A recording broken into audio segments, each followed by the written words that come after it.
कई शहरों में पारा 40 डिग्री पार कर चुका है। देश के कई राज्यों में हीट वेव जैसी स्थितियां हैं। कहीं लू से लोग परेशान हैं, कहीं भीषण गर्मी से। भारत में हीट वेव एक बढ़ता और गंभीर संकट है।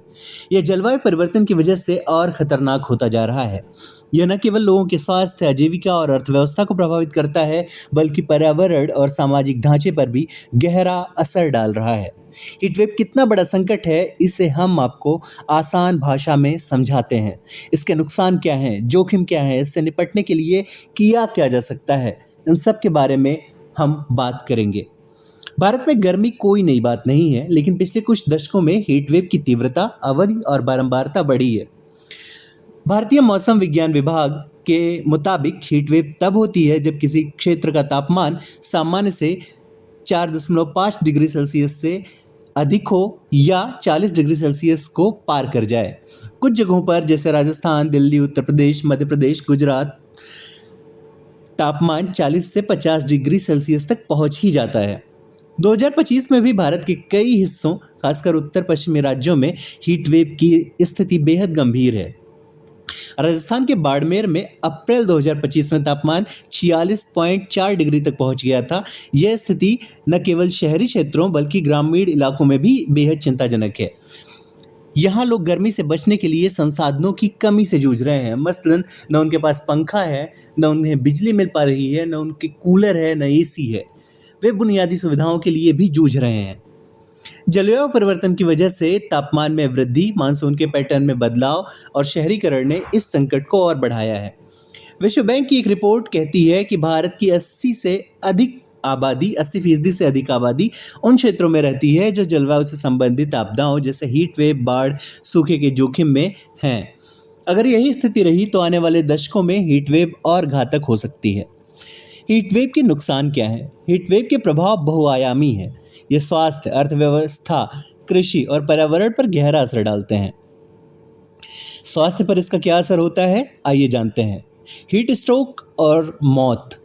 बेहद गर्मी की वजह से हीट स्ट्रोक, निर्जलीकरण और हृदय संबंधी समस्याएं बढ़ जाती हैं। निर्जलीकरण को डिहाइड्रेशन कहते हैं। स्वीडन कैरोलिंस्का इंस्टीट्यूट के एक अध्ययन के मुताबिक जब गर्मी और वायु प्रदूषण एक साथ चरम पर होते हैं तो मृत्यु दर में भारी वृद्धि होती है। इसका सबसे ज्यादा असर जिस वर्ग पर पड़ता है वह कमजोर वर्ग है। बुजुर्ग, बच्चे, गर्भवती महिलाएं और बाहर काम करने वाले मजदूर इसकी चपेट में सबसे ज्यादा आते हैं। निर्माण श्रमिकों, रिक्शा चालकों को गर्मी में काम करना पड़ता है, जिससे उनकी जान को हमेशा खतरा बना रहता है। जिससे लू लग जाती है, उसका बचना उतना ही मुश्किल हो जाता है जितना किसी अन्य गंभीर बीमारी से जूझ रहे व्यक्ति का। इसका मानसिक सेहत पर भी बेहद गंभीर असर पड़ता है। लंबे समय तक गर्मी की वजह से तनाव, चिंता, अवसाद, थकान जैसी समस्याएं सामने आती हैं। हीट वेव के आर्थिक नुकसान भी हैं, जैसे कामकाज पर असर पड़ जाता है। गर्मी की वजह से श्रमिकों की उत्पादकता प्रभावित होती है। खेतों में काम करने वाले किसान और मजदूर दिन के सबसे गर्म समय में काम नहीं कर पाते। उनकी आय कम होती है, उन्हें प्रॉपर मजदूरी नहीं मिल पाती है। ऊर्जा संकट इन्हीं दिनों में गहराता है। गर्मी के दिनों में एयर कंडीशनर और कूलर की मांग बढ़ जाती है, बिजली की खपत बढ़ती है और ग्रिड पर दबाव पड़ता है। कई बार बिजली कटौती की स्थिति बन जाती है।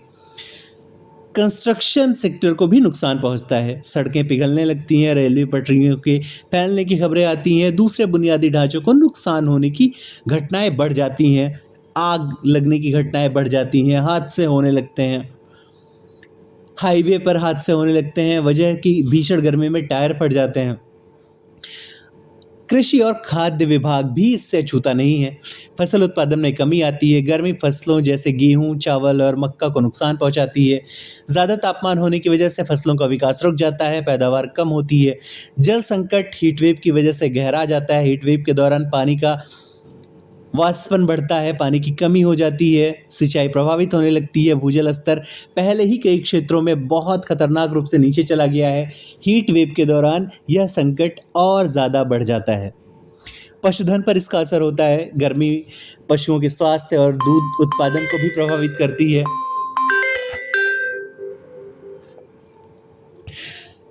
जंगल की आग, गर्म शुष्क मौसम की वजह से गर्मी में आग लगने की घटनाएं बढ़ जाती हैं। जैव विविधता का नुकसान होता है। भीषण गर्मी की वजह से कुछ प्रजातियों जैसे पक्षियों और छोटे स्तनधारियों के लिए खतरा बन जाती है। इन्हें पानी नहीं मिल पाता, बड़े जलाशय सूख जाते हैं, छोटे जलाशयों में लोग पानी नहीं रखते। शहरी क्षेत्रों में रहने वाले जीव मरने लगते हैं क्योंकि उन्हें जलाशय ही नहीं मिल पाते। हीट वेव के दूसरे जोखिम क्या है, इसे भी समझने की ज़रूरत है। शहरी क्षेत्रों में जोखिम को पहले समझते हैं। हीट आइलैंड का प्रभाव। शहरों में कंक्रीट और डामर की गर्मी को सोखते हैं, जिससे शहरी क्षेत्र ग्रामीण क्षेत्रों की तुलना में अधिक गर्म हो जाते हैं। दिल्ली, मुंबई, बेंगलुरु जैसे शहरों में इसका साफ असर दिखता है। स्वास्थ्य और सुविधा की कमी। घनी आबादी वाले शहरी क्षेत्रों में स्वास्थ्य सेवाएं अपर्याप्त हैं, जिससे हीट स्ट्रोक के मरीजों का इलाज मुश्किल हो जाता है। ग्रामीण क्षेत्रों में भी यही जोखिम है, संसाधनों की कमी है। ग्रामीण इलाकों में पंखे, बिजली, ठंडे पानी की कमी होती है। ग्रामीण लोग आमतौर पे गर्मी से नहीं बच पाते, उनमें इम्यूनिटी ज़्यादा होती है तो बर्दाश्त कर लेते हैं। जलवायु परिवर्तन का बढ़ता प्रभाव भी एक अहम कारण है। जलवायु परिवर्तन की वजह से हीट वेव की घटनाएं ज़्यादा तीव्र होती हैं। वैज्ञानिकों का अनुमान है, अगर ग्रीन हाउस गैस उत्सर्जन को नियंत्रित नहीं किया गया तो भारत में गर्मी की लहरें बेहद घातक हो जाएंगी। सामाजिक असमानता भी इसकी वजह से आता है। गरीब और हाशिए पर रहने वाले समुदायों पर हीट वेव का सबसे ज़्यादा असर पड़ता है। उनके पास गर्मी से बचने के लिए संसाधन होते नहीं हैं, आवास होते नहीं हैं, तो जाहिर सी बात है कि उन्हीं पर सबसे ज़्यादा असर भी इसका होगा। हीट वेव से निपटने के लिए भी कुछ आसान से सुझाव हैं। आमतौर पर ज़्यादातर मामलों में ये सुझाव व्यक्तिगत होते हैं। सामुदायिक और सरकारी स्तर पर कदम उठाए जा सकते हैं, लेकिन भारत में उठाए नहीं जाते। व्यक्तिगत स्तर पर उपाय क्या कर सकते हैं हम? हाइड्रेशन दुरुस्त रखने के लिए दिन में खूब पानी पी सकते हैं, नमक चीनी का घोल पी सकते हैं, ओआरएस ले सकते हैं जिससे डिहाइड्रेशन से बचा जा सके। धूप में बाहर न निकले, सुबह 10 बजे से दोपहर 3 बजे के बीच धूप में निकलने से बचें, हल्के रंग के और ढीले कपड़े पहने। जागरूकता फैलाएं, हीट स्ट्रोक के लक्षण जैसे चक्कर आना, उल्टी या बेहोशी को पहचानें, तुरंत चिकित्सीय सहायता लें। सामुदायिक स्तर पर आप क्या उपाय कर सकते हैं? कूलिंग सेंटर, गांवों में, शहरों में कूलिंग सेंटर बनाए जाएं, वहां से लोग गर्मी से राहत पा सकते हैं। वृक्षारोपण पर ध्यान दिया जाए, ज़्यादा पेड़ लगाने से गर्मी कम होती है और हवा शुद्ध रहती है। सामुदायिक स्तर पर हरियाली बढ़ाने की पहल कर सकते हैं। जल संरक्षण पर ध्यान दे सकते हैं, वर्षा जल संचयन और भूजल रिचार्ज को बढ़ा सकते हैं जिससे पानी की कमी से बचा जा सके। सरकारी और नीतिगत स्तर पर भी कुछ उपाय किए जा सकते हैं, जैसे हीट एक्शन प्लान तैयार किया जा सकता है। भारत के कई राज्य जैसे गुजरात, उड़ीसा में और दिल्ली में हीट एक्शन प्लान लागू किए गए हैं। इनमें अलर्ट सिस्टम, अस्पतालों में तैयारी और सार्वजनिक जागरूकता शामिल है। इन योजनाओं का मूल्यांकन और विस्तार ज़्यादा ज़रूरी है। शहरी नियोजन भी कर सकते हैं। शहरों में हरे भरे पार्क, छायादार सड़कें और कम कंक्रीट का इस्तेमाल करके हम हीट आइलैंड के प्रभाव को कम कर सकते हैं। कृषि संबंधी सुधार भी हो सकते हैं। गर्मी सहन करने वाली फसलों और सूक्ष्म सिंचाई, ड्रिप और स्प्रिंकल को बढ़ावा दे सकते हैं। जलवायु परिवर्तन से लड़ाई लड़ सकते हैं। ग्रीन हाउस गैस उत्सर्जन को कम करने के लिए नवीकरणीय ऊर्जा और दूसरे ऊर्जा के संसाधनों पर ध्यान दे सकते हैं। प्रौद्योगिकी और नवाचार में भी काम कर सकते हैं। प्रारंभिक चेतावनी की प्रणालियों पर ध्यान दे सकते हैं। मौसम विभाग को और सटीक और सही समय पर अलर्ट जारी करने की सलाह दे सकते हैं। किफ़ायती कूलिंग जैसे सौर ऊर्जा से चलने वाले पंखों को हम बढ़ावा दे सकते हैं। स्मार्ट बिल्डिंग बढ़ावा दे सकते हैं। इमारतों में गर्मी प्रतिरोधी सामग्री बढ़ाई जा सकती है, जैसे सफ़ेद छत गर्मी को रिफ्लेक्ट कर देती हैं तो तापमान सामान्य रहता है। शिक्षा और जागरूकता भी इसमें अहम भूमिका निभाता है। स्कूलों, कॉलेजों और मीडिया के ज़रिए लोगों को हीट वेव के खतरों और बचाव के तरीकों के बारे में शिक्षित करना चाहिए।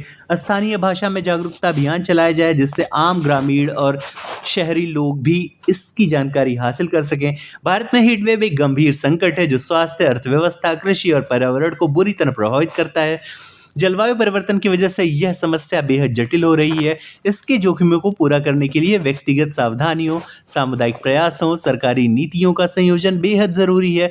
अगर हम अभी से ठोस कदम उठाएं, जैसे वृक्षारोपण, जल संरक्षण और हीट एक्शन प्लान को मजबूत करें, तो हम इस संकट को नियंत्रित कर सकते हैं। सबसे बेहद और ज़रूरी बात कि हम एकजुट होकर काम करें। सरकार, समुदाय और व्यक्ति सभी को अपनी ज़िम्मेदारियाँ निभानी होंगी। गर्मी से बचाव केवल एक मौसमी चुनौती नहीं है, बल्कि ये हमारे भविष्य की सुरक्षा का सवाल है। अगर हम आज सही कदम उठाएँ, तो आने वाली पीढ़ियाँ एक सुरक्षित और स्वस्थ भारत दे सकते हैं।